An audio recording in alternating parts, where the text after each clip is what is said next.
Good evening, अस्सलाम वालेकुम। आज हमारा जो टॉपिक है वो है इक्विलिब्रियम। इक्विलिब्रियम हमने 9th क्लास में भी स्टडी किया था। यहाँ हम थोड़ा एडवांस लेवल पे स्टडी करेंगे इसको। तो मैक्सिमम चीज़ें जो है वो पुरानी ही है 9th क्लास वाली इसमें, ठीक है ना। इक्विलिब्रियम की अगर हम डेफिनेशन देख रहे हैं तो इसमें आता है, अगर हमारे पास एक बॉडी है और उसके ऊपर वो फ्लिप फोर्सेस जो है वो हम अप्लाई कर रहे हैं, लेकिन उन फोर्सेस का रिजल्ट कोई नहीं आ रहा, ठीक है ना। यानी कि हम फोर्सेस लगाने के बाद भी बॉडी जो है वो रेस्ट पे ही है, ठीक है।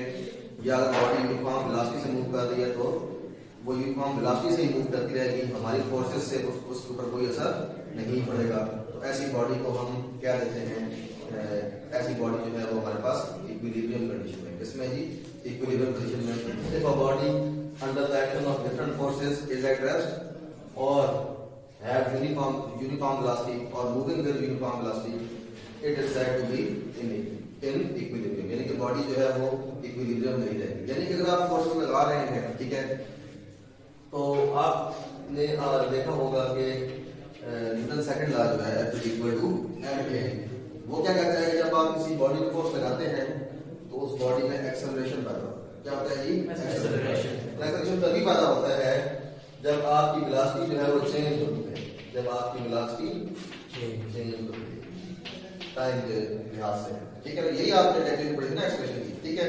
अब आप जब फोर्स लगाते हैं और बॉडी की वेलोसिटी यूनिफॉर्म ही रहती है, बॉडी की वेलोसिटी यूनिफॉर्म रहती है, मतलब वेलोसिटी में उसकी चेंज नहीं होगी, तो इसका मतलब एक्सेलरेशन कितना आ जाएगा? जीरो आ जाएगा। एक्सेलरेशन कितना आ जाएगा? जीरो। तो इसका मतलब है कि बॉडी में कोई भी फोर्स एक्ट नहीं कर रही। हम तो फोर्स लगा रहे हैं लेकिन बॉडी में कोई भी फोर्स जो है वो एक्ट नहीं कर रही, उसका रिजल्टेंट जो है फोर्स का वो क्या है? जीरो। तो ऐसी बॉडी को हम क्या कहते हैं? वो इक्विलिब्रियम पोजीशन, ठीक है। और अगर वो रेस्ट में है तब तो एक्सेलरेशन हो गई जीरो, तब तो वेलोसिटी चेंज होगी ही नहीं, तो वो हमेशा एक्सेलरेशन उसका रेस्ट पे जीरो ही रहेगा। उसका मतलब है बॉडी रेस्ट पे भी इक्विलिब्रियम में हो सकती है और अगर वो यूनिफॉर्म वेलोसिटी से मूव कर रही है तब भी वो इक्विलिब्रियम पोजीशन में हो सकती है, ठीक है जी। आगे हमारे पास इक्विलिब्रियम की दो कंडीशंस हैं, ये भी आपने पढ़ी हुई है। यानी कि अगर कोई बॉडी इक्विलिब्रियम में, हम चाहते हैं कि कोई बॉडी इक्विलिब्रियम में हो तो उसको ये दोनों कंडीशन सेटिस्फाई करना लाजमी है, ठीक है। इक्विलिब्रियम की दो कंडीशन जो है वो बॉडी को सेटिस्फाई करना लाजमी है। अगर इनमें से कोई एक कंडीशन की बॉडी सेटिस्फाई नहीं कर रही होगी तो इसका मतलब है कि बॉडी जो है वो इक्विलिब्रियम पोजीशन में नहीं है, ठीक है। पहली जो कंडीशन है, first condition of equilibrium, first condition ये कहती है जी the sum of all the forces, the sum of all the forces acting on a body, acting on a body must be equal to zero, must be equal to zero, ठीक है। यानी कि आपके पास एक बॉडी है, ठीक है, और उस पर जितनी भी आप फोर्सेस लगा रहे हैं उनका सम, उनका रिजल्टेंट जो है वो आपके पास जीरो है, तो आपके पास इक्विलिब्रियम की फर्स्ट कंडीशन जो है वो सेटिस्फाई होती है, ठीक है। इसमें आप एक एग्जांपल हम देख सकते हैं। यहाँ पे हमारे पास ये एक रेक्टेंगुलर बॉडी है जी, सही है। तो हम इस पे फोर्स लगाते हैं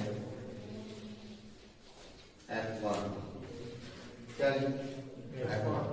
और ये फोर्स कितनी है कि इस बॉडी को मूव करवा सके, इतनी है, ये फोर्स का मैग्नीट्यूड इतना है कि ये इस बॉडी को मूव करवा सके, ठीक है ना। तो क्या होगा, जब हम फोर्स लगाएंगे तो बॉडी ऊपर की तरफ मूव करना शुरू कर देगी, ऐसे ही होगा ना, ठीक है। अब इस फोर्स का, यानी कि जो फोर्स लग रही है इसका रिजल्टेंट कुछ ना कुछ है जो इस बॉडी को मूव कर रहा है, जो इस बॉडी को मूव, तो इसका मतलब बॉडी अभी इक्विलिब्रियम में नहीं है। अगर हम यही F1 के ऑपोजिट फोर्स यहां से लगाना शुरू कर दें, इसको कहते हैं F2, क्या कहते हैं जी? ठीक हो गया, समझ आ गई। अब जितनी फोर्स हम नीचे से लगा रहे हैं ऊपर की तरफ, उतनी फोर्स ऊपर से नीचे की तरफ भी लगा रहे हैं, तो बॉडी पे तो कोई असर नहीं पड़ेगा, बॉडी पे कोई असर, बॉडी रेस्ट में रहेगी। बॉडी क्या रहेगी जी? रेस्ट में। तो अब हमारे पास जो फर्स्ट कंडीशन है वो क्या हो जाएगी? सेटिस्फाई हो जाएगी। आगे समझ लीजिए, यही अगर हम यहाँ पे दूसरी एक और फोर्स लेते हैं जी F3। फिर की जो ये दो फोर्सेस, अच्छा ये तमाम फोर्सेस इक्वल है, अच्छा F1 F2 F3 आपस में इक्वल है। अब लाजिमी बात है नीचे वाले फोर्स का रिजल्टेंट जो है वो ऊपर की फोर्स के रिजल्टेंट से ज्यादा हो गया तो बॉडी ऊपर की तरफ मूव करेगी। हम फिर चाहते हैं बॉडी को इक्विलिब्रियम पे लेके आए तो हम यहाँ पे फोर्स भी क्या करेंगे लगा, ठीक हो गया जी से। तो अब बॉडी इक्विलिब्रियम में आ गई। इसके बाद हम क्या करते हैं, हम F5 यहाँ पे लगा देते हैं, ठीक है। अब ये तो एक दूसरे के इफेक्ट को कैंसिल करेंगी, ये दोनों फोर्सेस एक दूसरे के इफेक्ट को कैंसिल करेंगी, लेकिन इसका तो इफेक्ट कैंसिल नहीं होगा ना, इसका तो रिजल्टेंट बाकी रह जाएगा और बॉडी उस तरफ मूव करना शुरू कर देगी। और अगर हम चाहते हैं कि ये बॉडी जो है वो इसको थोड़ा छोटा कर देते हैं इधर, ठीक है जी। अगर हम चाहते हैं कि बॉडी जो है उस तरफ मूव ना करे तो हम वहां से भी क्या करते हैं, फोर्स लगा देते हैं इसी के ऊपर, वो कितनी है जी F6, तो बॉडी दोबारा इक्विलिब्रियम में आ जाएगी। इस तरह हम यहाँ पे फोर्स का इजाफा करेंगे तो हमें यहाँ पे इजाफा करना पड़ेगा, ठीक है ना। इस तरह करते करते हम यहाँ भी फोर्सेस बढ़ाते जाएं, अगर तो इक्विलिब्रियम लाने के लिए हमें यहाँ भी फोर्सेस में इजाफा करना पड़ेगा। हम तमाम फोर्सेस यहाँ पे लगा लेते हैं। मिसाल के तौर पर ये F1 से शुरू हो रही है फोर्सेस और Fn तक जा रही है, n कोई भी नंबर हो सकता है, ठीक है ना। हो सकता है ये नंबर में 50 फोर्सेस हो, ठीक है ना, 70 हो, 90 हो, जितनी भी हो, ठीक है ना। तो sum of all the forces जो है acting on a body must be equal to 0 होना चाहिए। तो इसका मतलब है हमारे पास जो इन सब फोर्सेस का सम है, यानी कि हमारे पास F1 plus F2 plus F3 so on, इन सब का सम हमारे पास ये कहां पे जानी है, Fn तक जानी है। लास्ट फोर्स क्या है Fn, इन सब का सम हमारे पास क्या होना चाहिए, 0 होना चाहिए। क्या होना चाहिए, 0, ठीक है ना। और अगर हम इसको समेशन में लिखना चाहें तो समेशन में क्या लिखेंगे, समेशन F, ठीक है जी। और ये कहां से कहां तक जा रही है, 1 से लेके n तक जा रही है। n is equal to I लिखते हैं, I is equal to 1 to n, और यहाँ पे क्या लगा देंगे Fi इज इक्वल टू 0, ठीक है। यानी कि सब फोर्सेस को हमने प्लस कर दिया यहाँ पे, देखिए यानी कि I की वैल्यू जो है वो चेंज हो रही है 1 से लेके n तक, ठीक है ना। अगर आप इसी टर्म को दोबारा खोलना चाहें, समेशन का मतलब होता है सम, ठीक है ना। I की वैल्यू आप पुट करना चाहेंगे, पहले I की वैल्यू 1 पुट करेंगे, फिर प्लस, फिर I की वैल्यू 2 पुट करेंगे, फिर प्लस, फिर I की वैल्यू 3 पुट करेंगे, और कहां तक पुट करेंगे, n तक आप पुट करेंगे, तो दोबारा ये इक्वेशन आपके पास वापस आ जाएगी। आगे समझ नहीं आ रही, ठीक है। अच्छा ये I जो है वो थोड़ा कॉम्प्लिकेटेड हो जाएगा, ठीक है ना। आप कोर्स में नहीं है तो हम सिंपल इसको लिख लेते हैं, समेशन F, ठीक है ना, इज इक्वल टू क्या आ जाएगा, 0, ठीक है। समझ आ गई, यानी कि तमाम फोर्स का सम जो है वो कितना आ जाएगा, 0 कितना आ जाएगा जी, 0। अब इन्हीं तमाम फोर्स, अगर आप F1 फोर्स के x और y कंपोनेंट्स बना रहे, F2 के भी x और y कंपोनेंट्स बना रहे, इस तरह F3 4 5 6 1 n तक जो है x और y कंपोनेंट बना लें, तो जो हमारे पास अगर हम इनके फोर्स की कंपोनेंट फॉर्म ले लें तो तमाम x कंपोनेंट का भी सम 0 आना चाहिए, ठीक है ना। और तमाम y कंपोनेंट का भी जो सम है, यानी कि जो x कंपोनेंट का रिजल्टेंट है एक, यानी कि तमाम फोर्सेस की एक रिजल्टेंट फोर्स आएगी ना, ठीक है। अगर आप याद हो हमने एडिशन ऑफ फैक्टर पर टॉपिक किया था, ठीक है ना, जिसमें एडिशन ऑफ फैक्टर हम रेक्टेंगुलर कंपोनेंट से करते थे, अगर आपको याद हो तो। यहाँ पे इस तरह हमने एक फिगर बनाई थी, ये A था, ये हमारे पास क्या था B, और यहाँ होता था R equal to A plus B, होता था ना।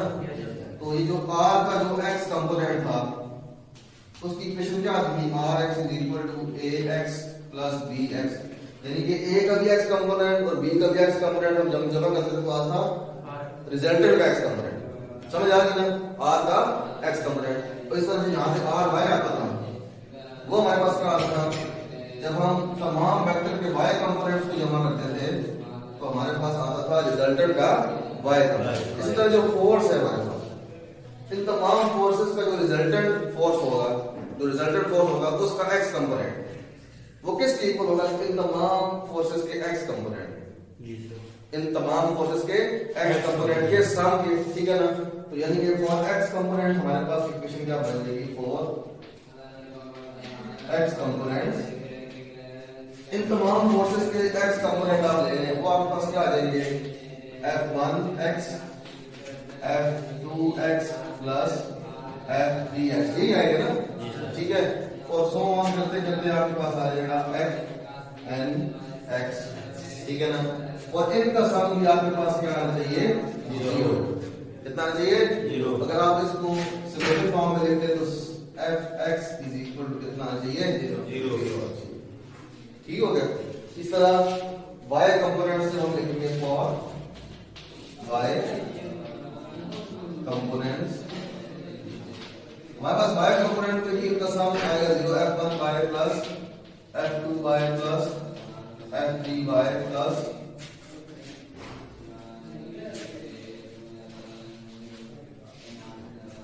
so on Fny is equal to 0, और ये आ जाएगा हमारे पास summation Fy is equal to 0। ठीक है, आगे समझ नहीं आ गई? यानी कि ये आपके पास Fx क्या है? जो आपके पास रिजल्टेंट फोर्स F है ना, ये रिजल्टेंट फोर्स F इसका x कंपोनेंट, ठीक है ना? तो ये समेशन Fy क्या है? जो आपके पास रिजल्टेंट फोर्स F है इसका y कंपोनेंट, और ये x कंपोनेंट किसके इक्वल है? तमाम फोर्सेस के x कंपोनेंट के सम के, ठीक है ना? और ये y कंपोनेंट जो है रिजल्टेंट का वो किसके इक्वल है? तमाम फोर्सेस के y कंपोनेंट। आगे समझ नहीं आ रही? ये हमारे पास है जी फर्स्ट कंडीशन ऑफ इक्विलिब्रियम, ठीक है ना? अब हम देख लेते हैं सेकंड कंडीशन ऑफ इक्विलिब्रियम। इसी में जो हमारे पास सेकंड कंडीशन ऑफ इक्विलिब्रियम है उसको अब हमने देखना है वो क्या होती है।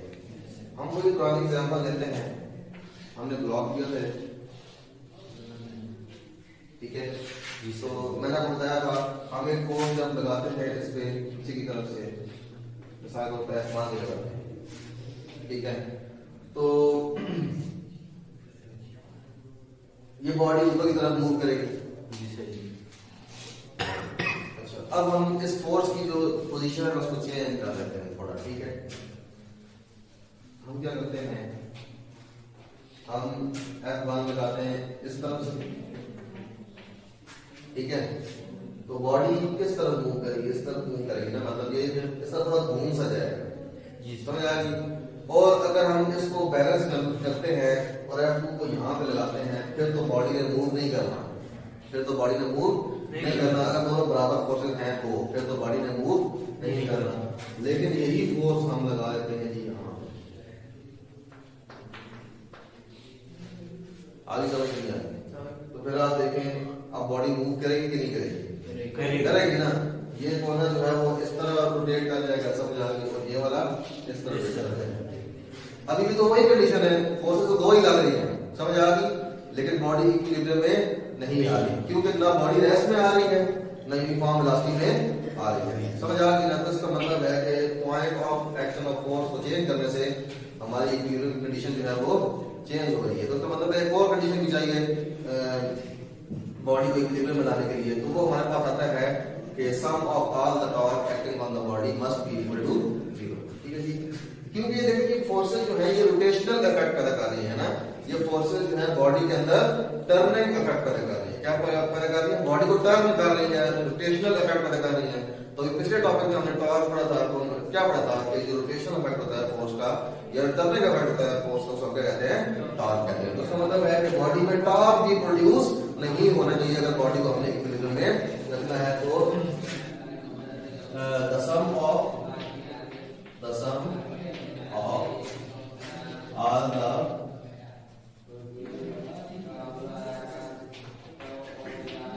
torques acting on the body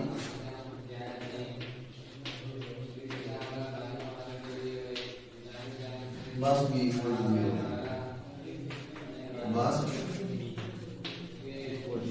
equal to 0। इसको हम मैथमेटिक्स फॉर्म में ऐसे लिखेंगे, सिग्मा टॉर्क हम टाउ से जाया करना है, ठीक है ना, इक्वल टू क्या चाहिए मेरे पास 0।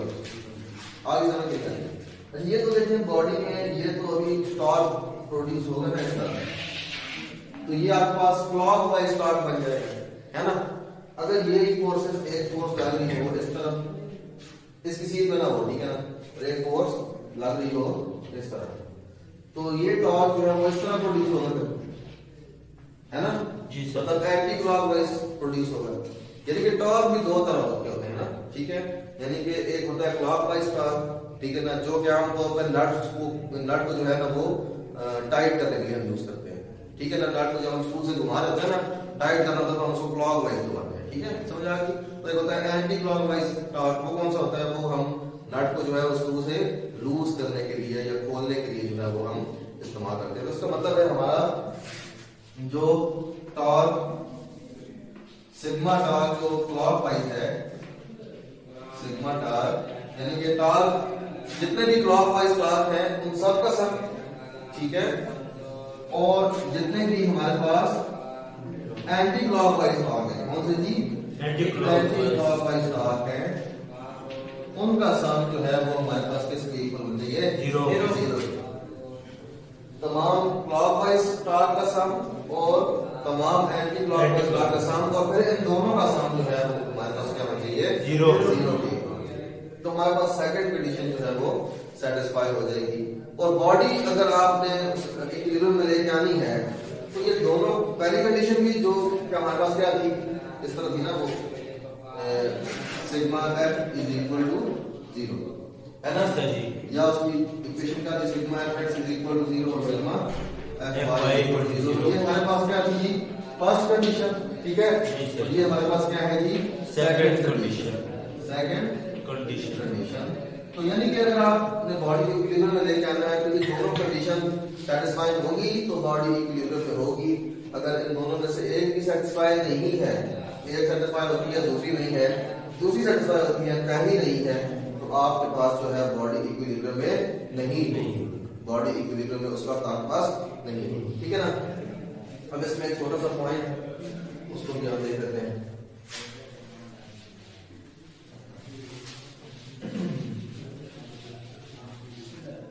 अब देखें जब फर्स्ट कंडीशन सेटिस्फाई होती है, ठीक है, व्हेन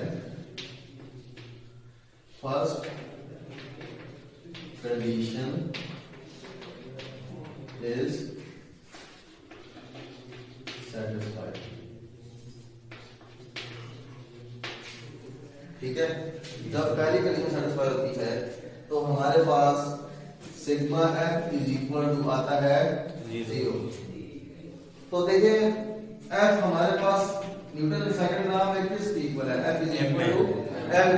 तो इसका मतलब है हमारे पास ma इज इक्वल टू आएगा 0 के, है। अब मास तो किसी बॉडी का 0 नहीं हो सकता ना, चाहे छोटी से छोटी बॉडी भी हो उसका मास तो 0 नहीं होता, कुछ ना कुछ तो मास होता है। जो एटम है छोटे छोटे थे उनका भी तो मास है ना कुछ ना कुछ, ठीक है। तो एक्सेलरेशन इसका मतलब है क्या हो जाएगा 0, यानी कि मास जो है वो तो इक्वल टू 0 नहीं होगा, बल्कि एक्सेलरेशन हो जाएगा 0। तो जब फर्स्ट कंडीशन सेटिस्फाई होती है तो बॉडी में जो लीनियर एक्सेलरेशन होता है वो क्या होता है 0, क्या होता है जी 0। इसका मतलब है no linear acceleration, no linear, यानी कि जब फर्स्ट कंडीशन हमारे पास एक्सेलरेशन, ठीक है ना, जब हमारे पास फर्स्ट कंडीशन सेटिस्फाई हो रही है तो बॉडी में कोई भी लीनियर एक्सेलरेशन नहीं है, ठीक है ना, समझ आ गई। और जब हमारे पास सेकंड कंडीशन सेटिस्फाई होती है वो हमारे पास क्या है जी, sigma torque is equal to 0, ठीक है ना। अच्छा टॉर्क का आगे जो चैप्टर रहेगा रोटेशन वगैरह का, ठीक है ना, उसमें आप रिलेशन पढ़ेंगे ये वाला T is equal to I alpha. Alpha जो है ये होता है एंगुलर एक्सेलरेशन, क्या होता है जी एंगुलर एक्सेलरेशन, ठीक है ना।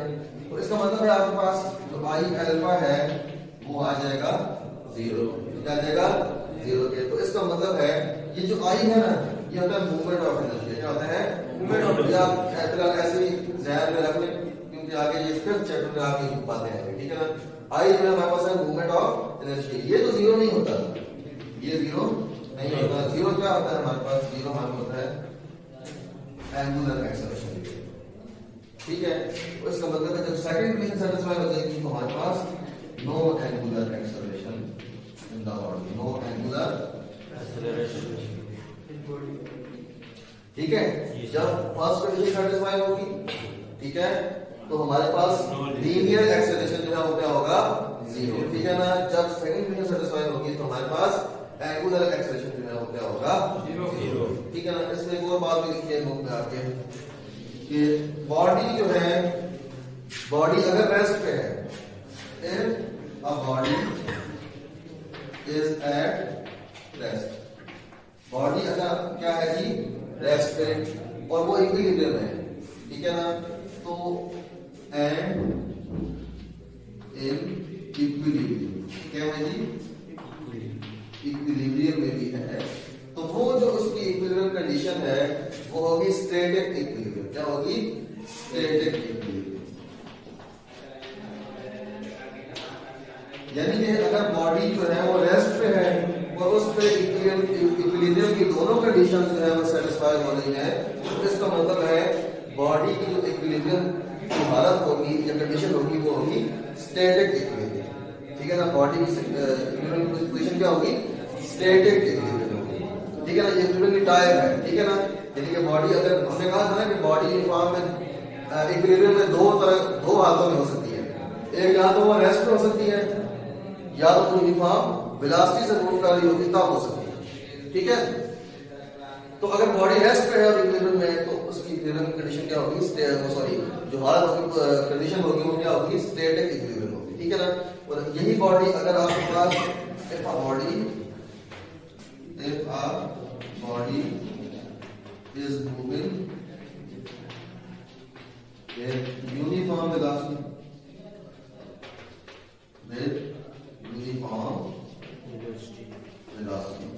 ठीक है ना, तो और वो इक्विलिब्रियम में भी होगी एंड इन इक्विलिब्रियम,